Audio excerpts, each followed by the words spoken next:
Parliament ఎన్నికల ప్రచారంలో భాగంగా మల్కాజ్గిరి పార్లమెంట్ పరిధిలోని సికింద్రాబాద్ కంటోన్మెంట్ నియోజకవర్గంలో బాలంరాయి అన్నానగర్లో శ్రీ కేటీఆర్ గారితో కలిసి రోడ్ షోలో పాల్గొన్న మల్కాజ్గిరి పార్లమెంట్ బీఆర్ఎస్ అభ్యర్థి రాగిడి లక్ష్మారెడ్డి గారు మరియు సికింద్రాబాద్ కంటోన్మెంట్ అభ్యర్థి నివేదిత సాయన్న, మల్కాజ్గిరి శాసనసభ్యులు మర్రి రాజశేఖర్ రెడ్డి, సికింద్రాబాద్ కంటోన్మెంట్ ఇన్ఛార్జ్ రావుల శ్రీధర్ రెడ్డి గారు తదితర ముఖ్య నాయకులు పాల్గొనడం జరిగింది.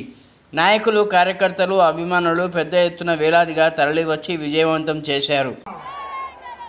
జై తెలంగాణ, జై కేసీఆర్, జై కేసీఆర్, జై కేటీఆర్.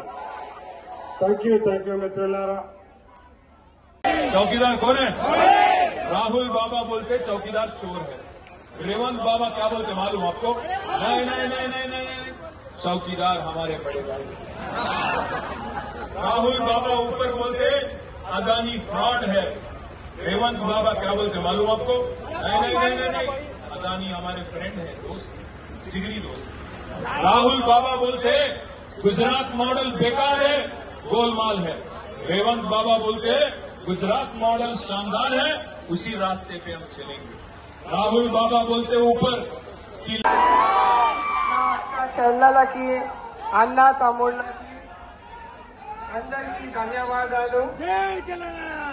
మాకు మద్దతు పలకడానికి, మమ్మల్ని గెలిపించడానికి వచ్చిన మా కేటీఆర్ అన్నగారికి ధన్యవాదాలు.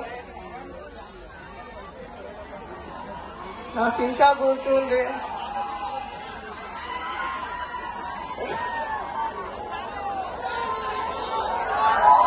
థ్యాంక్ యూ అన్న, థ్యాంక్ యూ సో మచ్.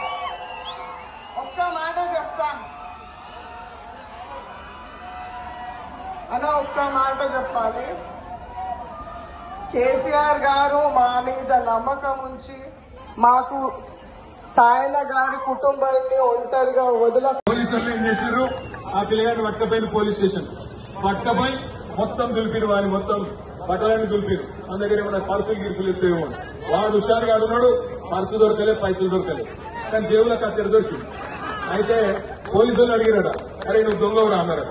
నేను దొంగనేను సార్, నా మీద ఏమన్నా దొరికిందా? దొరకలేదు కదా అన్నాడట. మరి జేబులో కత్తెర ఎందుకు ఉందిరా అన్నాడట. ఆడేమన్నాడట, రెడ్డినా అవు సార్ నన్ను అంటున్నావు, మరి రేవంత్ రెడ్డిని ఎందుకు అడుగుతున్నావు, ఆయన ఎందుకు ఎట్లా తిరుగుతుండు? ఎవడన్నా ముఖ్యమంత్రి అవలగాడు జేబులో కత్తెర పెట్టుకొని తిరుగుతాడే, డబ్బన జర అటో ఇటో అయిందంటే ఏమవుతుంది? ఏం జరుగుతుంది బాగా? ఎవడన్నా ఎప్పుడు కిషోర్ అవలగాడి ఎలా మన ముఖ్యమంత్రి ఏం చెప్పాలి మీకు? నేను మీ అందరిని ఒకటే కొడుతున్నా, పిడికిలి కేసీఆర్ ఉన్నప్పుడే బాగుండేనా?